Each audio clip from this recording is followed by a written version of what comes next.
Buenas noches para todos, apreciados maestros, pastores que están allí conectados.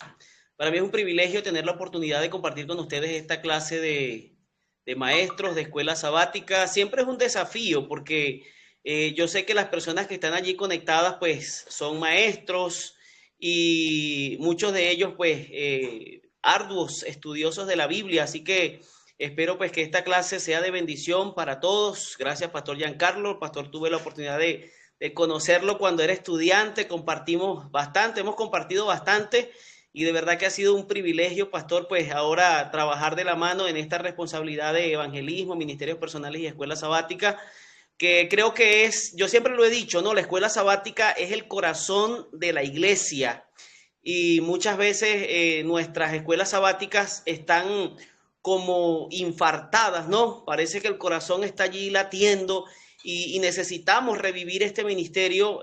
Para mí, cuando entré a la iglesia, recuerdo que lo primero que escuché, el concepto que escuché fue la escuela sabática, dos conceptos. Uno, es una agencia ganadora de almas, ¿no? Y por allí se medía la ganancia de las almas. No se medía tanto por las campañas, sino por la escuela sabática, cómo se ganaban las almas. Y aparte de eso, también escuché que la escuela sabática es el corazón de la iglesia, o sea, es, por así decirlo, lo que le da la vida a la iglesia. Y nosotros tenemos, apreciados maestros que están escuchando, necesitamos cuidar mucho en la escuela sabática. Y quiero decirles que la parte central y fundamental de la escuela sabática no es el programa que se hace previo al repaso de la lección. A veces los hermanos tienen un concepto que la escuela sabática es el programita y no, el repaso de la lección, no, esos son los maestros, no. En la parte central o la columna vertebral del programa del sábado por la mañana es la escuela sabática y tiene que ver precisamente con el repaso de la lección. Es decir, allí es donde nosotros medimos qué tan nutridos están nuestros hermanos, están nuestros alumnos, y por eso el pastor decía en la clase previa al repaso de la lección que vamos a tener ahora, que es muy importante que usted pueda velar por sus maestros, ¿no? O sea, si usted es un maestro, usted pasa lista y usted pregunta cuántos estudiaron y de repente el hermano es consecuente en decir que no estudió, ese es un candidato a ser visitado durante la semana. ¿Por qué? Porque al no estudiar la Biblia, algo está sucediendo en la vida de nuestro hermano. Así que bueno, quería con esta introducción pues iniciar, porque creo que hay que aprovechar el tiempo al máximo, pastor, para respetar el tiempo de cada uno de los maestros que está allí. Así que me gustaría que cerráramos nuestros ojos para pedir la dirección del Espíritu Santo antes de abrir la Biblia y ver lo que ella tiene que decirnos en esta hora. ¿Sí? Vamos a orar. Misericordioso y eterno Padre, en esta hora vamos a analizar lo que la lección nos ha enseñado durante esta semana. Pedimos que el Espíritu Santo pueda hablar a nuestras vidas, nos pueda capacitar, instruir, llenar, para que mañana, cuando estemos delante de nuestros alumnos en las clases, podamos impartir, Señor, y compartir con ellos lo que tú nos has enseñado y que ellos también puedan sentirse, Señor, impulsados a aprender y a compartir lo que el Señor también les ha permitido conocer a cada uno de nuestros alumnos. Te lo pedimos en el nombre de Jesús. Amén. Bien, vamos a entrar entonces con la lección de esta semana que lleva como título El Señor Resucitado. Y estamos en el cierre del trimestre. Hay maestros que acostumbran muchas veces a hacer el último sábado o la última clase, hacer un repaso de las 13 clases que se vieron. Sin embargo, creo que esta clase amerita mucha dedicación, atención, porque sin duda nos deja a nosotros grandes lecciones, ¿no? Y creo que es el clímax, ¿no? Y el centro de toda nuestra esperanza, porque si el ministerio del Señor Jesucristo hubiese sido como fue y hubiese muerto en la cruz, de pronto nosotros estuviésemos en la misma situación en la que estaban los discípulos antes de la resurrección, ¿no? ¿Cómo estaban los discípulos antes de la resurrección? Estaban tristes, estaban llorando, estaban asustados, estaban preocupados, había muerto su líder, aquel que muchos pensaron que iba a ser el redentor de Israel, ahora había muerto, ¿no? Ahora, ¿qué venía a continuación? Muchos de ellos realmente no sabían hasta que sucedió lo que él mismo había predicho y que sus discípulos no habían entendido, no habían comprendido, pero que llegado el momento, pues el Señor tuvo que, y me llama la atención cómo lo hace Marco, porque Marco es muy específico en eso, al decir que le reprochó el hecho de no haber creído lo que él, por lo menos en el libro de Marcos, solamente en el libro de Marcos, le había dicho 3 veces, y ahorita más adelante vamos a ver. Así que vamos a iniciar, vamos a pasar a la siguiente lámina y vamos a ver entonces lo que dice el versículo inicial de nuestra clase, que precisamente lo encontramos allí en el libro de Marcos, en el capítulo 16, en el versículo 6. Este es el versículo con el que introduce la lección de escuela sabática. Lo que yo voy a hacer aquí es tratar de llevarlos o guiarlos a ustedes a analizar, a pensar, a crear en su mente las ideas que se deben presentar mañana de acuerdo a lo que yo pude alcanzar, ¿no? Recuerden que cada persona que estudió la lección puede tener distintos puntos de vista y de pronto pues las lecciones que yo estoy presentando de pronto las captó, de pronto no las captó otras que de pronto yo no capté, pero de eso se trata esta clase, de despertar en ustedes el interés de saber qué es lo más resaltante que yo debo compartir mañana en la clase, ¿ok? Así que el versículo del texto clave comienza diciendo, pero él les dijo, no se asusten.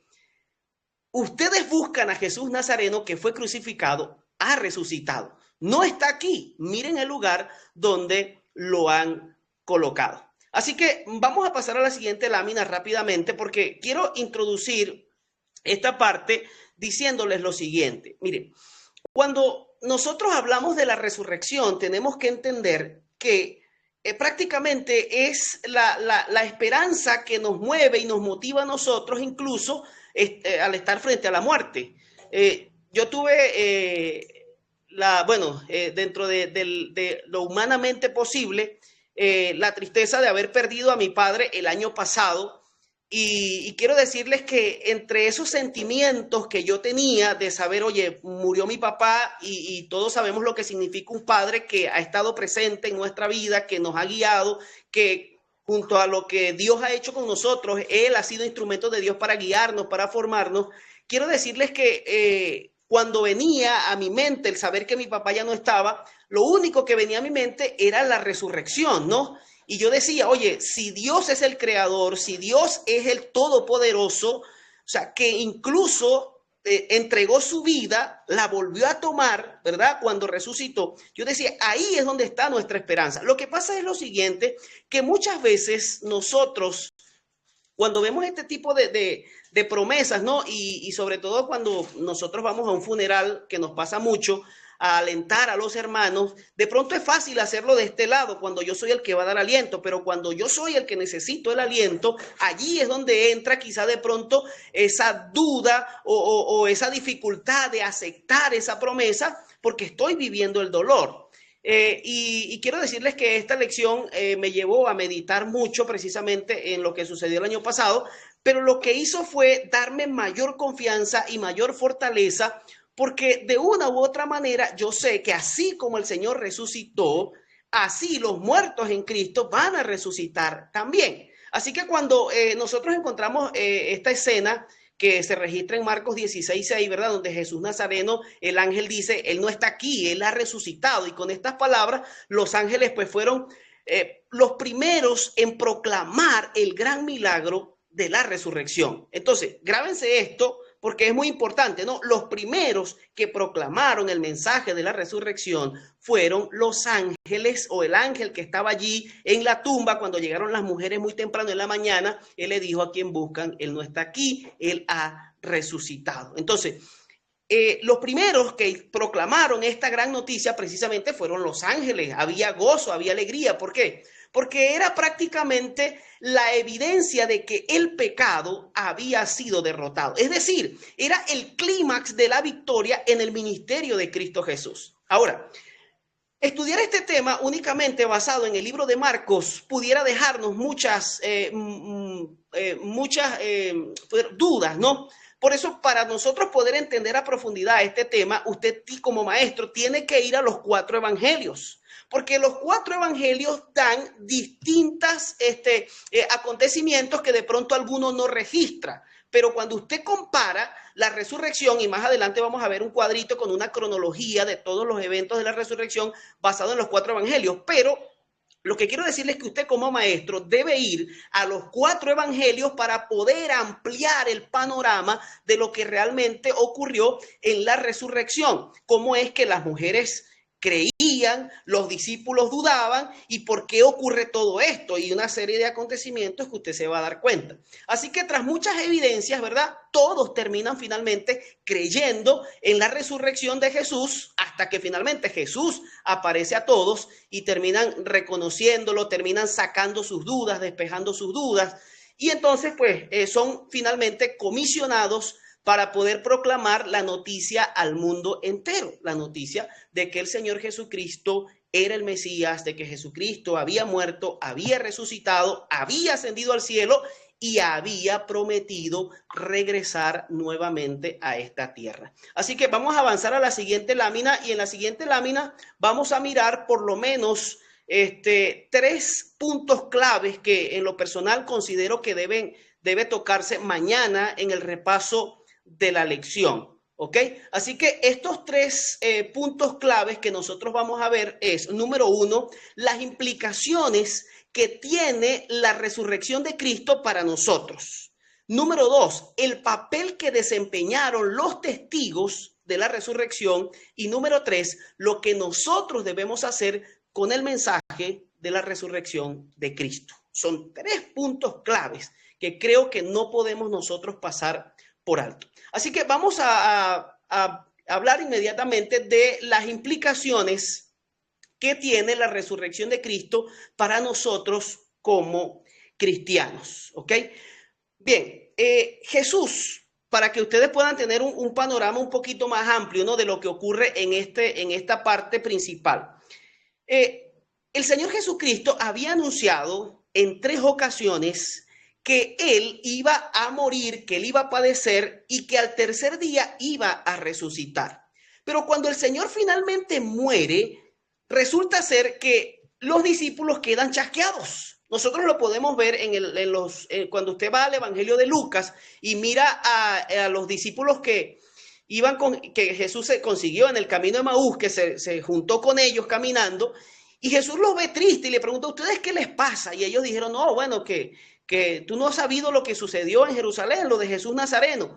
Y ellos iban finalmente tristes, o sea, una evidencia de que esa era la condición de todos los discípulos. Ahora bien, el Señor Jesús, ¿verdad? Ese día domingo por la tarde ocurre eso. El Señor Jesucristo les había anunciado en varias ocasiones que al tercer día iba a resucitar. El Señor Jesucristo muere el día viernes, que era el 6º día de la semana, muere a las 3 de la tarde, y en horas ya, cuando el sol se está ocultando, es sepultado. Resucita el domingo temprano, en horas de la mañana. Es probable que a usted mañana como maestro le hagan una pregunta que yo me la hacía cuando estaba nuevo en la iglesia y estudié este tema. Yo decía: pero ¿por qué la iglesia enseña que Jesús resucitó al tercer día si apenas había pasado un día y medio? Decía yo, porque yo sacaba la cuenta y mañana, si a usted le preguntan, es muy probable que alguien le pregunte esto: mire, pero ¿por qué Jesús resucitó al tercer día? Si murió el viernes en la tarde y entonces resucitó el domingo en la mañana, eso es un día y medio prácticamente. Los judíos o el pueblo de Israel no contaba los días como nosotros. Nosotros, por ejemplo, contamos los días 24 horas. Por ejemplo, a mí me pasó algo ahorita y entonces yo mañana a esta hora, yo digo: no, hace 24 horas me pasó.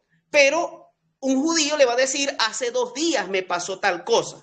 ¿Por qué? Porque ellos contaban los días, no importa lo que sucedía, si faltaban horas para terminar ese día, ellos contaban ese día. Por lo tanto, el Señor Jesús muere el día viernes y ellos cuentan o se cuenta el viernes. Entonces Jesús murió el viernes, un día. El sábado es el segundo día que Jesús estaba allí en la tumba, ¿verdad?, descansando. Y el domingo, dice, en horas de la mañana, muy temprano, es fácil entender que resucitó, apenas estaba saliendo el sol, porque cuando salió el sol y las mujeres fueron, ya Jesús había resucitado. Así que nosotros encontramos allí que la razón por la cual nosotros hablamos de 3 días es porque se cuenta el viernes, el sábado y finalmente se termina contando el domingo. Si usted lo cuenta por horas, es probable que usted le dé un promedio más o menos como de 38 o 38 horas más o menos. Y usted dice, no, 38 horas no son 3 días, porque para nosotros 38 horas es casi 2 días, pero realmente no ocurre así. Entonces, usted tiene que estar preparado porque si a usted mañana le preguntan cómo es que nosotros enseñamos que son 3 días, pero realmente no llega a 40 horas el acontecimiento. Pero usted tiene que explicarle y hacerse entender, ¿verdad?, cómo es que el judío contaba los días, ¿ok? Así que por esa razón es bueno que nosotros tengamos esto en cuenta. Ahora, la resurrección de Cristo también trajo algunas dificultades para la iglesia primitiva, especialmente en el siglo II. ¿Qué sucedió en el siglo II? Que la resurrección de Cristo comenzó a tener, o la predicación de la resurrección de Cristo comenzó a tener un auge bastante grande, a tal punto que ellos comenzaron a ver como que el domingo era un día tan especial que prácticamente se convirtió en un día de adoración. Y comienza el problema del sábado con el domingo. Entonces, los cristianos comenzaron a guardar el domingo en lugar de guardar el sábado. Entonces, hicieron del domingo un día de adoración porque recordaban que el Señor Jesucristo había resucitado ese día. Así que eso fue un asunto paulatino. Cuando nosotros llegamos al principio del siglo IV, que ya recuerden ustedes la historia de Constantino, que se convierte al cristianismo, comienza entonces ahora a presentar o a convertir el día de reposo del sábado por el domingo. Entonces ocurre este asunto. Pero realmente esa es la razón del por qué muchas iglesias hoy en día guardan el día domingo. Este es otro dato interesante, guardan el día domingo porque le dan tanta importancia a la resurrección de Cristo el día domingo que para ellos el día pasa a ser incluso mucho más importante que el mismo Señor Jesucristo, que fue quien resucitó como él ya lo había anunciado. Pero en ninguna parte del Nuevo Testamento usted se va a encontrar que el hecho de que Jesús haya resucitado el domingo no significa que ese día tenga que ser un día de adoración. Dicho sea de paso, ni siquiera la Biblia lo menciona como un simbolismo. ¿Por qué? Porque hay una pregunta allí en la parte final de esta lámina que dice, ¿qué significado tiene para nosotros el memorial de la muerte y resurrección de Cristo? ¿Qué significado tiene? Cuando nosotros vamos a la Biblia, por ejemplo, ahí en Colosenses capítulo 2, versículo 12 y Romanos 6, versículo 4, usted se va a encontrar que la muerte y resurrección de Cristo para nosotros tiene un significado simbólico y tiene que ver con el bautismo. Porque el bautismo, ¿verdad?, es muerte a la vida antigua y cuando salimos del agua, entonces hemos nacido de nuevo, hemos resucitado precisamente para una nueva vida. Esa es una de las implicaciones principales que tiene la lección de la resurrección de Cristo para nuestra vida, la muerte y resurrección de Cristo para nuestra vida. Entonces, el día de mañana, cuando usted vaya a hablar acerca de las implicaciones que tiene este acontecimiento para nuestra vida, usted tiene que entender que el significado que eso representa, ¿ok? Esto ha generado el hecho de la resurrección de Cristo, la mala interpretación de la resurrección de Cristo ha hecho que muchos hoy en día, bueno, hayan cambiado el día de adoración del sábado por el domingo, pero ya sabemos las razones del por qué. Y aparte de eso tenemos entonces lo que realmente simboliza o significa la muerte y resurrección de Cristo para nosotros, que tiene que ver con el bautismo. ¿Ok? Así que vamos a avanzar a la siguiente lámina y allí nos vamos a encontrar que la resurrección de Cristo ha sido a lo largo de la historia muy cuestionada, ¿no? Algunos, bueno, dicen no, que lo robaron porque fue lo que se corrió al principio, porque los soldados romanos fueron sobornados para decir que los discípulos vinieron y robaron el cuerpo de Jesucristo. Ahora, ¿cómo es que ellos se quedaron dormidos, movieron una piedra tan pesada, enorme? Porque las mujeres cuando iban al sepulcro, ellas se preguntaban, ajá, ¿y quién nos va a abrir la piedra? ¿Quién va a quitar la piedra? O sea, es entendible que no era tan fácil. Así que los guardias fueron sobornados y entonces se comenzó a correr el rumor de que no, lo que pasa es que no fue que resucitó, sino que fue que se lo robaron. Pero hay evidencias de que realmente fue un hecho real, por supuesto que sí. Y ahí en esa lámina nosotros podemos ver una serie de acontecimientos que pueden verificar que realmente la resurrección sí fue real. ¿Verdad? Muchos testigos, por ejemplo, vieron a Jesús resucitado. Aparte de eso, los sacerdotes terminaron sobornando a los soldados que presenciaron la resurrección. Número 3, las personas que vivieron los hechos estaban dispuestos a morir defendiendo la realidad de la resurrección. Ahora, si realmente Jesús no hubiese resucitado, ¿cómo es que la iglesia primitiva, prácticamente que fue perseguida, que tuvo una cantidad enorme de mártires, estuvieron dispuestos a morir? ¿Cómo es posible eso si realmente era mentira? O sea, la evidencia de los testigos era demasiado grande. Uno de los ejemplos más grandes es la conversión de Saulo, que es el punto 4 que aparece allí. La conversión de Saulo, que era un acérrimo enemigo del cristianismo, una vez que Jesús se encuentra con Saulo y le dice, pero bueno, ¿qué es lo que te pasa? Y entonces Saulo le dice, bueno, ¿y tú quién eres? Bueno, yo soy Jesús al que tú persigues. Entonces, ahora Jesús se presenta ante Saulo y Saulo se convierte.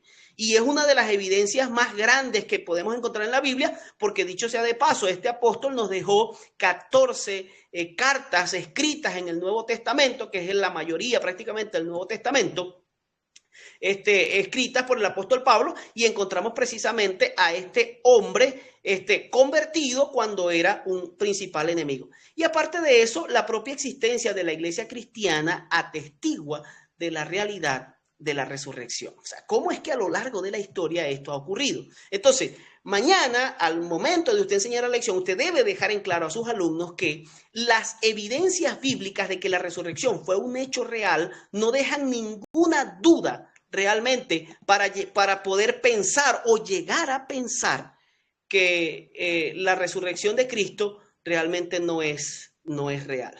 ¿Okay? Así que, por último, en este punto de las implicaciones que tiene la resurrección de Cristo para nuestras vidas, ¿verdad? La encontramos en el hecho de que las mujeres que fueron a embalsamar el cuerpo de Cristo el domingo muy temprano en la mañana fueron las principales testigos de lo que realmente sucedió. Así que las primeras en ver la tumba vacía fueron estas mujeres que venían a embalsamar el cuerpo de Cristo. Tras asegurarles que Jesús había resucitado, el ángel que había quedado en la tumba las comisionó para que anunciasen el evento a sus discípulos y a Pedro. Pero ¿qué sucedió?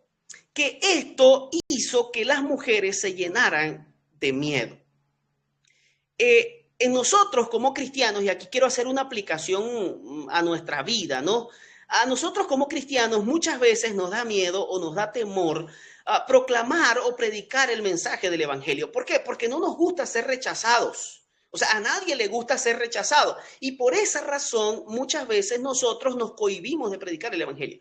Incluso tal fue el punto de que Jesús tuvo que aparecérsele a ellas porque ellas tenían mucho miedo. Y Jesús termina finalmente apareciéndosele a ellas para hablarles y decirles que no tuviesen temor de anunciar la resurrección. Ahora, yo supongo que las mujeres tenían miedo, tenían dudas. Oye, ¿cómo nosotros vamos a decir que Jesús resucitó, que fuimos y no estaba? ¿Qué van a pensar ellos? Van a pensar quizá que estamos locas, que qué sé yo. Sin embargo, al momento de que Jesús se les aparece, entonces ellas entran en acción. Y finalmente, esta parte de la lección de lo que es la vida y la muerte y resurrección de Jesús no son sucesos que deban quedar silenciados, ¿no? Y ese es el punto central de esta sección. O sea, esto no es algo que pueda quedarse en silencio. Cuando algo ocurre que tiene que ver con la salvación y la transformación de las personas, algo va a ocurrir. Puedes pasar a la siguiente, Yankeli. Algo va a ocurrir, algo va a suceder, ¿no? Es imposible que tú te encuentres con el Señor Jesús, que el Señor Jesús haga algo en tu vida y que tú tengas la evidencia y tú te quedes en silencio. Le pasó a varios personajes en la Biblia, le pasó a la mujer samaritana, le pasó al endemoniado gadareno, le pasó a todos aquellos que se encontraron con Jesús y fueron transformados, no pudieron quedarse callados. Jesús le dijo al endemoniado, no le diga nada a nadie, y él fue y se lo contó a todo el mundo. No es porque él era salido o chismoso, no, sino que es imposible callar un evento como esto. Así que al igual que las mujeres y los discípulos, nosotros debemos también salir y predicar en todas partes las buenas nuevas del evangelio. Y usted mañana tiene que impulsar a que sus alumnos entiendan esto y sientan el compromiso, no solamente de ir el sábado en la mañana, sino de salir a proclamar en horas de la tarde lo que el Señor ha hecho y lo que ellos aprendieron en la lección de escuela sabática de esta semana y que se repasó en horas de la mañana del día sábado. ¿Ok? Vamos a darle la siguiente, ya estamos entrando prácticamente casi llegando a la parte final de la lección y vamos a hablar acerca de los testigos, ¿no? Cuando usted une los 4 evangelios, usted se va a encontrar con este cuadrito cronológico que habla acerca de los acontecimientos que ocurrieron en el momento de la resurrección, ¿ok? Y usted lo puede ver allí. Esta clase va a ser compartida con ustedes para que usted pueda analizarlos, pueda mirarlos y hacer entonces estos acontecimientos cronológicos. Ocurre un terremoto, ¿verdad? Se abre el sepulcro, los guardias quedan prácticamente como muertos. Esto precisamente ocurre por la presencia de los ángeles de Dios que se hacen presentes, la gloria de Dios que se manifiesta en el sepulcro. Recuerden que cuando incluso los mismos profetas recibían visiones, ellos quedaban débiles. Imagínese usted si un profeta que podía estar en la presencia de un ángel para recibir una visión quedaba prácticamente pues débil, como lo sucedía a Daniel, ¿verdad? Dice que quedaba convaleciente por muchos días después que se recibió una visión. Imagínense cómo pudieron quedar los guardias. Quedaron prácticamente como muertos. Luego María Magdalena se dirige al sepulcro desde Betania y luego otras mujeres que venían desde Jerusalén y hablan con los ángeles. Las mujeres vuelven a Jerusalén ante el anuncio de María. Pedro y Juan corren al sepulcro para verificar que lo que las mujeres han dicho es cierto, ¿ok? Y finalmente, pues Jesús aparece a María Magdalena. Es a la primera persona que Jesús le aparece después de resucitar. Dice la Biblia que le apareció a María Magdalena, de la que habían salido 7 demonios, ¿ok? Después Jesús aparece al resto de las mujeres, les anima a que puedan hablarle a los demás de la resurrección. Los discípulos no creen, ¿verdad? Incluso el mismo Tomás dice, bueno, si yo no toco y meto el dedo ahí en la llaga, yo no voy a creer eso. ¿Ok?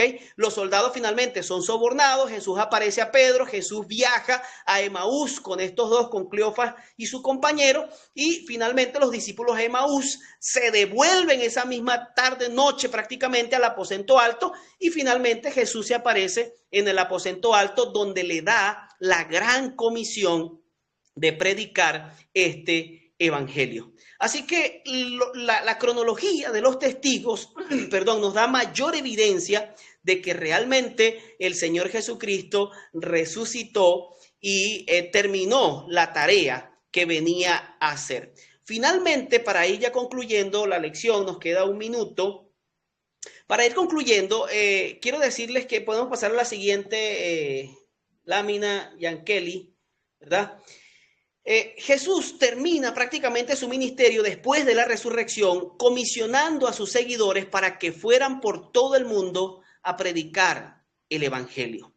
Y ahí está en 3 versículos, en el versículo 15, en el versículo 16, en el versículo 17 y hasta el 18, el Señor Jesús termina dando realmente pues la gran comisión. Así que la aceptación o rechazo del evangelio es un asunto de vida o muerte eterna. Así que no podemos permitir que nadie muera en la ignorancia, y esa es la razón del por qué las últimas palabras de Cristo Jesús finalmente es vayan y prediquen a todo aquel. El versículo 15 dice, y por todo el mundo y predicad el evangelio a toda criatura. Y dice el versículo 16, el que creyere y fuere bautizado éste será salvo, mas el que no creyere será condenado. Ahora, ¿qué va a suceder con nosotros si vamos a predicar el evangelio? ¿Nos va a mandar solos? No, no nos va a mandar solos. Así que hay un poder especial que nos va a acompañar a los que predicamos el evangelio. Sin embargo, en ocasiones Dios permite que las familias o la semilla del evangelio sea plantada con la sangre y el sufrimiento de sus mensajeros. Y de eso nosotros tenemos que estar claros. Él dio su vida por nosotros y lo mejor que nosotros podemos hacer es dar nuestra vida por Él. Así que una cosa debemos tener clara para finalizar ya esta parte. Jesús no nos pide que hagamos este trabajo solos. Él promete su presencia y su poder con nosotros. Lo dijo, recibiréis poder cuando haya venido sobre vosotros el Espíritu Santo y me seréis testigos en Jerusalén, en Judea, en Samaria y hasta lo último de la tierra. Y así como Él ayudó a los primeros discípulos, nos ayudará a nosotros a terminar la tarea de la predicación del Evangelio. Eso es lo que tiene que ver con nosotros y la implicación que tiene este mensaje para nosotros en nuestros días. Una enorme responsabilidad que llevaremos a cabo con la ayuda y la dirección del Espíritu Santo. Pastor Giancarlos. Apreciado pastor, excelente exposición de la lección de una manera magistral. Estamos terminando este trimestre con este tema tan importante como tiene que ver la resurrección. El apóstol Pablo lo mencionó y dijo, en vano sería nuestro evangelio si no creyésemos que Jesús murió y resucitó por nosotros. Fue un momento muy doloroso,